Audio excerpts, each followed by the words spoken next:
Hey guys, what's up? It's Rush from RC Sharks, kind of shooting a super random video today. Actually, what happened was I was going to be shooting a video for Project Summit, and I was fooling around with the video light, and I found out that it has dead batteries in it. And I realized that every single time I go to refill the batteries on this $50 light, it costs me about $15, which is a bit ridiculous. So I was thinking, and I was like, well, you know, this is an RC channel, why don't I bring the two worlds together? So we're going to be trying to use a Lipo pack to power this video light. So hopefully it works out and we get some cool result out of it.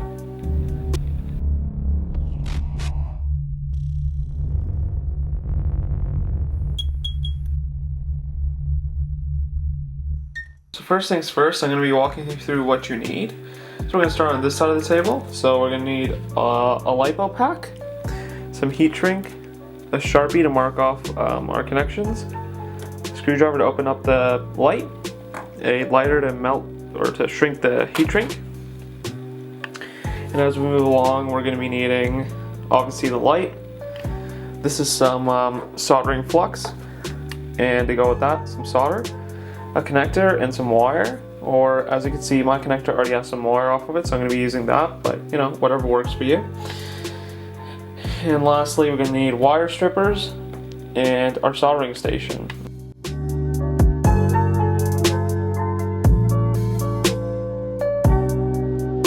Alright, so now that we have everything laid out and our soldering iron is heating up, we're going to be looking at the actual light to see what we have to do. So I think that this light's going to be pretty easy for us to take apart. Being that it's a cheaper Chinese product, it looks like it's just going to be a matter of taking out the screws on the corners. So let's get to doing that.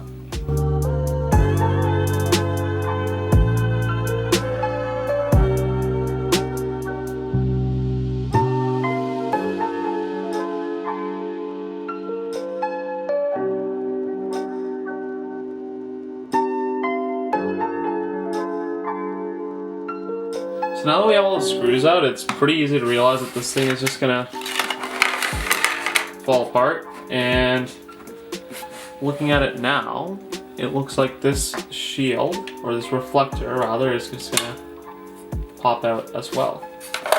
So as you can see, we have all of the components off the side that used to make up the face of the light, and we have our 4 screws off the side. So as you can see, like, I think that all the screws are going to be roughly the same size, which makes it a lot easier. So the next 4 screws we're going to have to take out are the ones in the corners of this PCB that holds all the LEDs. So let's get to that.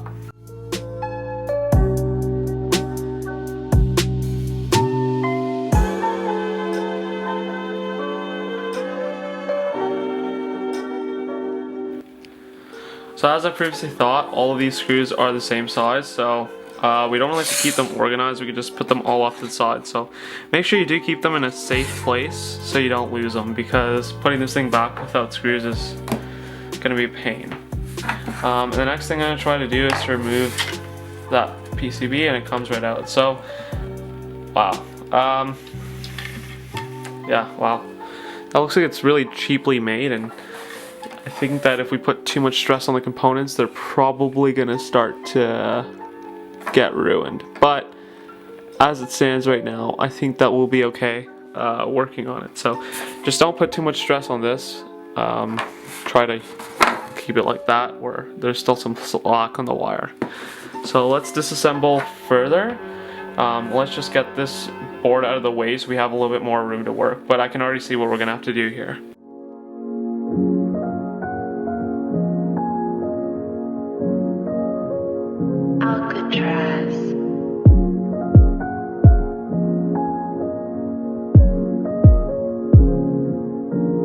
Alright, so right now I'm kind of just gonna do a little talk through of what's going on in my head. So, as you can see, we have, you know, like the main board with all the LEDs being wired up to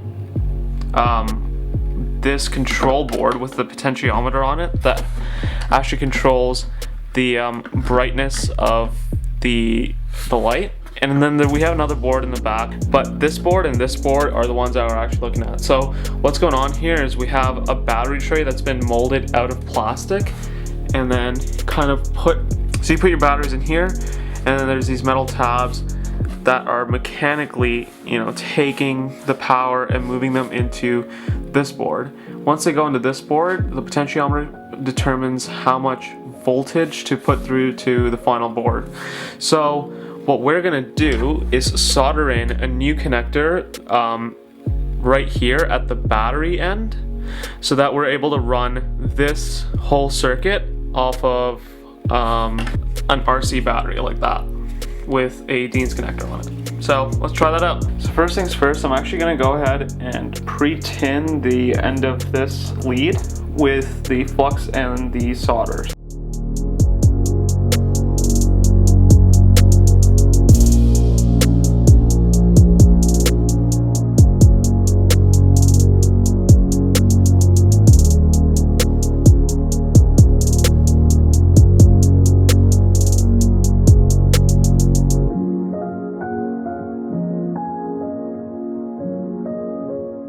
There's a hole in the middle of my light in the back right here, and I'm actually going to feed the wires through there, so it's going to make it nice and clean.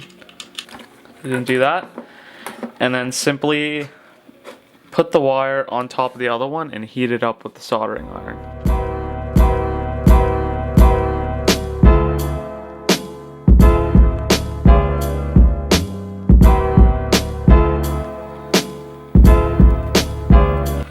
Alright, so as you can see, we have both ends soldered up, and now we're going to plug a battery into it and see if it works. So we're going to go ahead and plug a battery into our new lead. And now we're going to turn on the potentiometer to see if it works. Wow, perfect. Alright, now I'm going to go ahead and reinstall everything and show you the final product.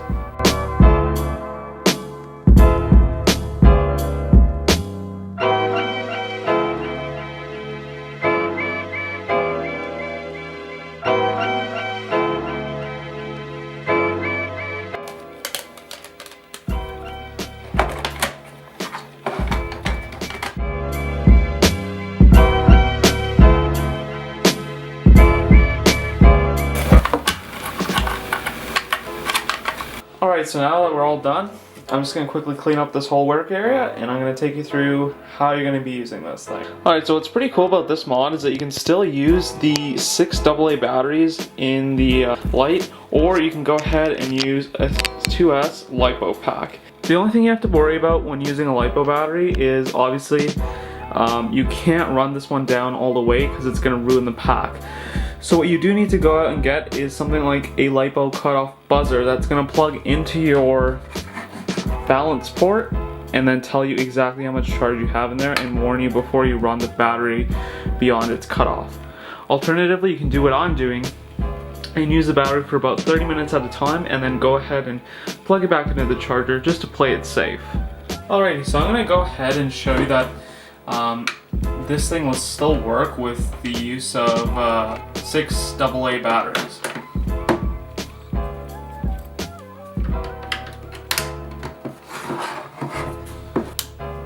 You can see that the light clearly still works.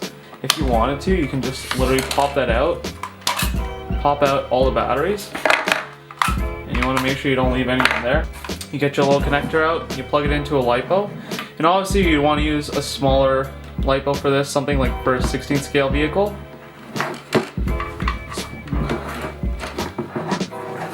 And at the same time, you can use that as well. So obviously the best thing about this mod is that you're able to use a rechargeable battery in your video light, and it's going to still be able to give you a huge amount of light, but you won't be having to pay for rechargeable batteries. Alright guys, so I hope that this video helped you out, and even if you don't use this video step by step as a tutorial, you can probably use it as more of a guide to helping you figure out how to use rechargeable batteries in your video light. So I hope you enjoyed it, and of course the regular RC stuff is going to be back really soon, but this is just a little side project I want to do, and I hope you guys liked it. So hit the thumbs up if you like the video and you want to see more stuff like this in the future, and subscribe. Have a great day.